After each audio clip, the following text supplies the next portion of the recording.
boy. It's that time again. Let's see. I haven't scoped in a minute. Let's get this around here. I don't think there'll be that many people on today, but let's see. Hey, how you doing, guys? Oh, man, I got to make sure I do not put my phone in the sun, because lately when I come to the wife's job to scope.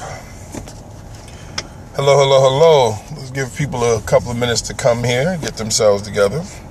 I know I haven't scoped in a little while, so I wouldn't be shocked if we don't have that many people on today, but it's okay. Kebab New Shoes, okay. Is that Kebab New Shoes? Okay, welcome. Just going to sit and wait for a few people to get here, because actually, anger and frustration are great motivators. Yes, they are. We're going to talk about it. If you're joining me for the first time and you're watching on replay, I am KLBELVIN. My scopes are normally about the literary field, which I know a little something about, education, and relationships. All I know a little something about. I am an author, I am a poet, I am a publisher and literary service provider. I am a 20-year educator, and I am happily divorced and happily married. How could you be both? You have to check me out to find out. But thank you for taking the time out if you watch on the replay. Make sure if you are watching via the replay that you give some hearts. That's your way of showing your appreciation for what I'm trying to do here. Also, if you are on live, and was that Kebab New Shoes is back. Thank you, no problem. Good to see you back. Make sure you heart it up or share with your followers. Share with your different people. Hello. Share with your people on Twitter. I appreciate that. So let's get into what we're going to discuss today, because I'm not going to keep you long. I ain't going to lie, I've been kind of cheating on Periscope with Facebook Live. I got to remember that I have some great folks over here, and I got some great folks that I'm following, and I got some great folks that have been following me. But anger and frustration, let's talk about that. And thank you for the shares. Thank you for the invites. Hello. Often, our anger and our frustration get us to a point of borderline depression, or we start to feel sad because of the state that we're in. And I can understand that. And often I am in that state when angered and frustrated also. But you have to sometimes stop and catch yourself. And I'm going to tell you why. Okay, hello. You have to catch yourself, and you have to say, wait a minute. This might be the perfect time to start something brand new. When you look at whatever it is that's causing the anger, when you're looking at whatever's causing the frustration, our initial bodily reaction is sadness, or, like I said, borderline depression, because no one likes to be angry. No one likes to be frustrated. And it can make you start to feel a way out of your character. But there's a practical use to everything that goes on in and around the body. Your phone is screwed. Oh, man. Try to hang in there the best you can, brother. I appreciate you being here. Sister, I'm sorry. I don't want to get it wrong. I appreciate you trying to get in. Stay in as long as you can. If not, you can watch on the replay. Try to share out. Let's get some folks here that can enjoy what we're doing. And I say that because I have been in a lot of employment situations as a teacher, where in a lot of schools where I say to myself, what am I doing? And I start to question myself, because I get frustrated, I get angry, because my love for the children will sometimes keep me at a school longer than it should. And then I had to take a step back. And rule number one, before you're going to advise anybody on anything, step back and look to follow your own advice. That's another thing too, ladies and gentlemen. I don't care how many mentors and how many folks that you watch here on Scope and how many people tell you they gurus about whatever. If they're not using their own advice and cannot show you examples of the advice that they're giving you in motion, a practicality, cut them loose. Don't get sold a bag of mystery. Makes no sense. Use information and knowledge that can help you tomorrow.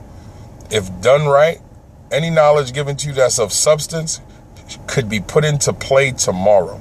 So what I'm hoping I can do when I speak to you is, all right, cool, is that when I speak to you is to give you something that you can use tomorrow. So back to what we're saying.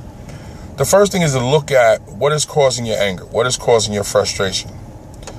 And when I say look at it, I mean analyze it. Is it something that you can control? Because often we'll get angry at something that we don't have any control over. And I'm speaking along the terms of employment right now, but it can apply to some of the other areas, and I'll show you. Thank you for the heart. Is that if it's not something that you can control, step back and relax. Because you can't do anything about that. So what you now have to do, thank you, is guard yourself and decide where you're going to move yourself, either how you're going to deal with it or how you're going to get away from it. Because to sit and worry about it serves no practical purpose. And anger and frustration are interlocked. Because from the frustration can lead to anger, or from anger could lead to frustration, however you want to look at it. So once you take a step back and see where it's coming from, if it is not you, then we're not going to worry about it. What we are going to worry about, question. I find it hard to hold in what's a good way, the safely way of releasing hostility. Well, I'm going to tell you what I use, prayer. I use prayer at moments that I'm angry or moments that I believe I'm about to do something outside my character. I speak directly to God. God, and I say, Lord, I'm going to leave this person in your hands, because if I say or do anything right now, it's going to cost me. So I'm just going to step back and I'm going to let you take care of it. And I know that may sound crazy to somebody. Well, non-believers, okay, even better. Risk and reward. I share that with my students. Is what you're about to do worth the risk? Because the momentary reward of whooping somebody's ass, pardon my language, anybody watching, the momentary reward of whooping somebody's butt, may not be worth everything that you're going to risk. But I'm an angry person. A buddy told me to look up. I'm listening. Okay. Well, when you say you're an angry person, that's another thing that I'm about to get to. Check the words that we use towards ourselves. Do not speak negativity into ourselves. You are not an angry person. You're a person that's choosing to be angry, because anger is a reaction too. So if you're waking up angry and you're walking around angry, that is because you are not addressing what is causing the anger. Find the source, turn that valve off, the anger dissipates. So you're not an angry person, you're a person choosing to be angry. So let's first speak life and speak positivity into ourselves. Do not take on the mantle of something that you do not want, so do not become that in verbalization. Because if you verbalize it to me, now I start to call you that, you actually become that. No. Take on the role of someone that's positive, even if it is difficult to do, because this is what we're attempting to do, is to make changes and going forward. Now, so once you take the step back and understand what is the cause of the anger and the frustration, and if it is something that you can control, that's where you start to work. Start to replace what that is with something else. And whatever that something else is, you have to decide what you want to do. So let's use me as the guinea pig here. I am frustrated with what I have seen in the New York City Department of Education over the last, I'll say 10 years. Actually 12. My first 8 years were fantastic. But the last 12 has been very difficult. I have had some wonderful times, but I've had some very low times. I love the children, but I do not like what the system has become. So instead of being continuously angry, continuously frustrated, I finally made the decision that as much as I love this, it is time to move to do something else. The sacrifice is I'm going to give this up, leave this behind, and move to in a different direction to do something different that is going to bring me happiness. Because comfort cannot be the solution. We cannot try to get rid of anger and frustration just to be comfortable. It has to be the pursuit of happiness, because when you achieve the happiness, it will replace all of that. And sometimes the pursuit of happiness can fill you with a sense of purpose and joy also. But you have to know what it is that's going to make you happy. So for me, I had finally made the decision that I was leaving New York City, taking my family and moving to Delaware, because I wanted to basically hit the reset button, and I'm going to do some things differently. I'm going to create a couple of businesses. I'm going to do some things that I want to do for me. Is there a risk? Yes, there is. And I'm willing to take the risk because I'm a man of faith and I'm a man in the belief of his talents. I'm also a believer in the businesses that I'm going to create. Now, could they fail? Yes, they could. But if they fail, it's because I created them. And if I didn't work them the right way, then they'll fail. But they'll fail because of me. They'll fail because I got behind them and do what I got to do, or they'll flourish because of me. But I'm not going to keep going into someone else's place of employment where they're not going to let me make as much money as I want to make, and then give me all the type of foolishness and gruff that they want to give me. And understand that the way a lot of businesses are set up, they're not designed for you to be hired and then make more money than the people that hired you. They'll let you work 20, 30 years, give you a retirement, but you're not going to make more than the people signing your checks. I want some of that freedom to myself. So I'm going to leave and lay a whole lot of money on the table. I'm walking away from a large amount of money, walking away from the Department of Education. And I don't have a problem with it because I am going to do the things that I need to find the happiness that works for me. Hello. And I wouldn't say that for everybody, but that's one of the ways that I'm going to counter the frustration and anger that would come up from what I'm doing. But for you, you have to figure out what that is. You have to figure out how you're going to make these moves. And the frustration and the anger are the motivators. How am I today, sexy? I am good, thank you. I don't really know how to respond to that, but I am good. Thank you for the compliment. But you have to decide what that's going to be. You have to decide, this is what's frustrating me. This is what's angering me. What's going to make you happy? And how can we go get it? What's that pursuit going to look like? Start to reignite your excitement in the pursuit. So when you actually achieve the happiness, it was so worth it. But now, there are going to be risks. One must count the cost of anything they're going to do. Am I a preacher? No, I am not. I am an educator. I am a poet. I am a businessman. I am a husband. But yes, I am a man of God, but I'm not a preacher. I am just a man of faith who allows his faith to shine through the things that he does. Thank you. So really, stop and think about the things that anger you. Stop and think about the things that frustrate you. Act on those that you have control of. The things that you don't have control of, you have to learn to let go. I can't control what's on television, but I can control what I create. And if what I can create can get put on television, well, then I'll have some say-so in what I'm trying to offer this world. A little Pollyannish? Yeah, might be a little Pollyannic. But you have to want to see the change and be the change that you want to see in the world. So once you understand your frustration, once you understand your anger, and you choose a different paradigm, which is a way of thinking, then it is up to you to decide how you're going to achieve that happiness. How are you going to go out here and move towards that happiness? Get away from comfortable. Get away from, well, you know, my boss is not that bad. Then that means there's a great boss out there waiting on you. There's a great position waiting on you. There's a great something waiting on you. And I know you may go, really? Yes, but you got to go out there and find it. The movies is fantastic, how people will knock on your door and say, here, $1 million opportunity, come work for me. That's great in the movies. But in real life, you got to get out here and hustle and grind. And in your pursuit of your happiness, you will come to those things. Are they going to come with pitfalls? Without question. Are they going to come with mudslides, rock slides? Yes. You may even get hurt in the process. Hello. But the pain of the journey. Thank you so much. I appreciate the invite. And you got to be brave enough and surround yourself with people who are supporters of your focus. Do I like dancing? Of course I do. Love it. Now my knees I may pay for it in the morning with these knees the way they feel, but it's worth it when it's all said and done. But seriously, look at the things that frustrate you. Look at the things that anger. No problem. Appreciate you guys. Appreciate you. But listen, let's get some hearts going here. I got a few people that's on now. I don't see no hearts. Sorry, bro. Let's try to keep the questions to the subject at hand, man. The random questions is just not where my head is at right now. If you want to send me random questions, main office at bravenpublishing.com. I'll gladly answer any random question that you have. Darts and dancing have nothing to do with what we're talking about. That's not where my motivation is. But if that is yours, no problem. No, I appreciate it. I try to stay to the subject at hand. Random talk we can have at a different time, just not now. That would be a waste of the time. Don't cry. Okay, I won't cry.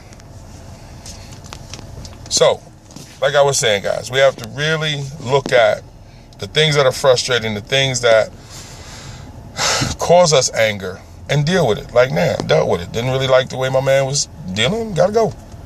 Done. Let's go. Back to the happiness. Back to the hearts. I appreciate the hearts. Now, the planning process. You've decided what is going to make you happy. Does that mean run off your job tomorrow? No. What it does mean is sit down and plan. My favorite personal development books. Stephen Covey's Stephen Covey is great. I've been listening to his audiobooks, 7 Habits of Successful People. I'm not a big fan of many of them. Actually, my audiobook I'm listening to right now is $100 Startups. Is another one. I'm actually in the process of reading that one. Actually, I'm going to go back and read that one from the start again, because I actually have to do it with my notebook. There's some notes that I want to take. The 4, what's the name, Ruiz, I can't think of it. There's actually another good one, Hello from Russia. But, and also I'm a big fan of the Bible. I'm not going to lie. The Bible helps motivate me to do the things I do in terms of the self-help that I need to keep me focused. So I'm also a believer in find mentors that are close to the subject matter that you're interested in. Sometimes we look at mentors who are fantastic in one line of business and figure that can transfer over to other lines of business. There's some truth to that, but I try to look at and watch those individuals who are doing some of the things that are along the lines that I want to do, so I can watch and listen to techniques. Oh yes, personal development is without question. But I think personal development, like anything else, is the responsibility of each individual to want to do something better. And that's actually what I'm about. When I do the relationship stuff that my wife and I do, is to get folks to understand that they have to take an active role in the change in the paradigm of their thoughts. You have to change your focus of the way that you see things and the way that you think about it if you're going to do differently. Think differently, you do differently. But if you think the same things will happen, because you'll do the same things. And the same here with anger and frustration being motivators. If you allow it, you'll be sitting around depressed because of things that cause you pain. When some people target the pain and then look to end the pain by replacing it with pure joy and happiness. Well, that pure joy and happiness cannot come if you don't go out to meet it. It's out there. Right now, there is extreme happiness and joy waiting for you out there in the world. Yes. I always do best out of I always do. Oh, yes. Well, that's where the joy really happens, out of your comfort zone. See, I did a scope and I had a conversation the other day where I talked about comfort is not happiness. Comfort is comfortable. Yes, it's okay to be comfortable, but it never compares to the happiness, the joy that happiness brings. When you are really happy at something, oh my gosh. So when you step out of your comfort zone and you go after something that you really are going to love and you achieve it, oh my gosh, it is incredible. Oh, lost my phone. I dropped my phone. Sorry about that, guys. And that should be our target. And we have to find a way to push ourselves past the things that make us comfortable, which means we also have to push past the fears that we have of the unknown. That is where solid personal motivation and then external motivation is necessary. First, you have to at least speak positive to yourself. Then you have to connect to positive things outside your realm and start to target those things and then go ahead on your journey.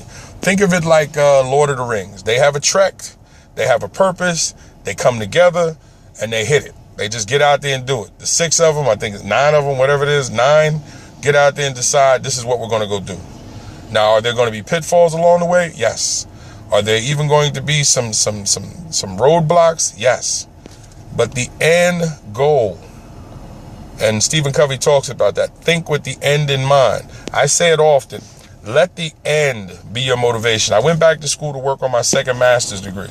I had some people say, well, why would you need a second one? Just use the first one. I'm using the first one. But the second one is going to help lay the foundation of the new plans that I'm making once I leave teaching. So my goal and what motivates me to continue in school when I've already gone through school with everything that I got going on is because the idea of graduation, the idea of walking across that podium and my little girl, who is now 2, who will be a little over 3 at that time, can see her daddy. That my wife sitting in the audience with my daughter and see me with that cap and gown on. And on another scope, I'll explain to you why I gave that away with my first master's degree and I didn't attend my graduation at Indiana University when I was a Walden University student. I'll tell you why I didn't, for just stupid reasons back in 2005.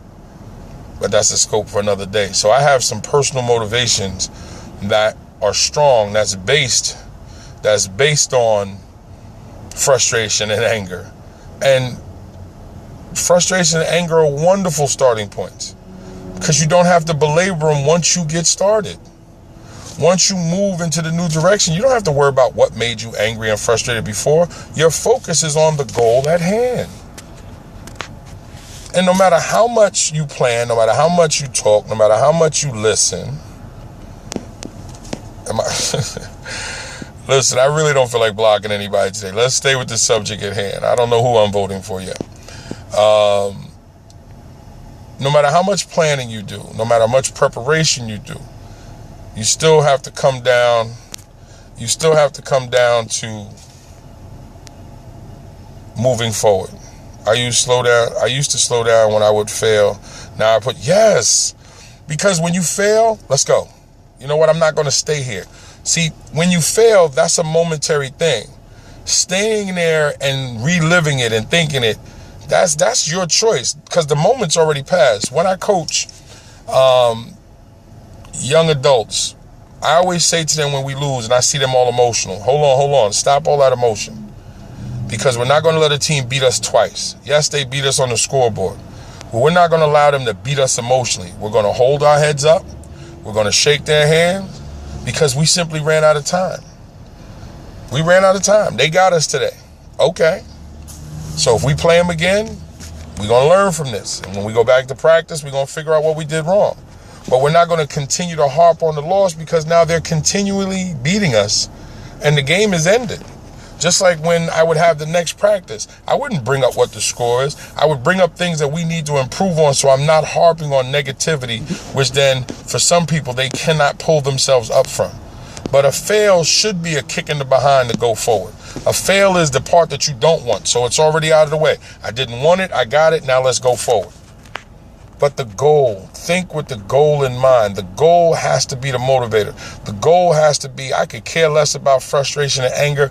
I'm after joy, the joy of when I get there, the joy of when I've done it. The one thing that I love about certain reality shows where people start off with a tremendous mountain to climb, whatever it is, whether it's The Biggest Loser, I don't care what it is.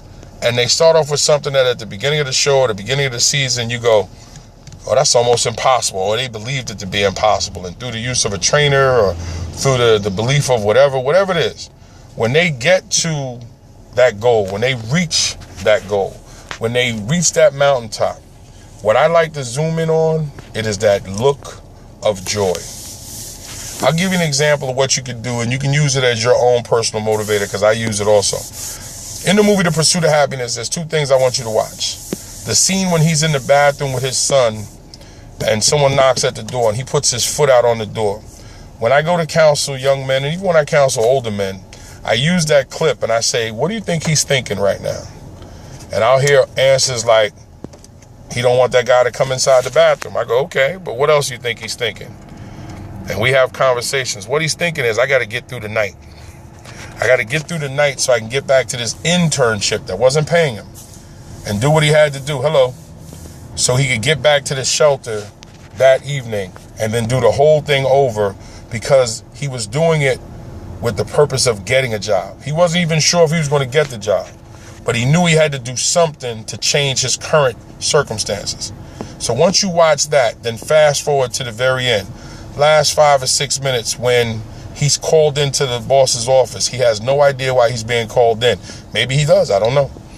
And he says, you like what went on? He's like, yeah. He's like, okay, you gonna work tomorrow? Bring a shirt.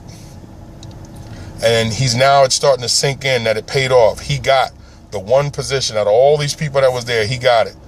But here's what I want you to pay attention to. When the boss says, was it easy? And Will Smith, actually, the tear falls down. He says, no. Now, the boss has no idea what Will Smith has went through to get to this moment.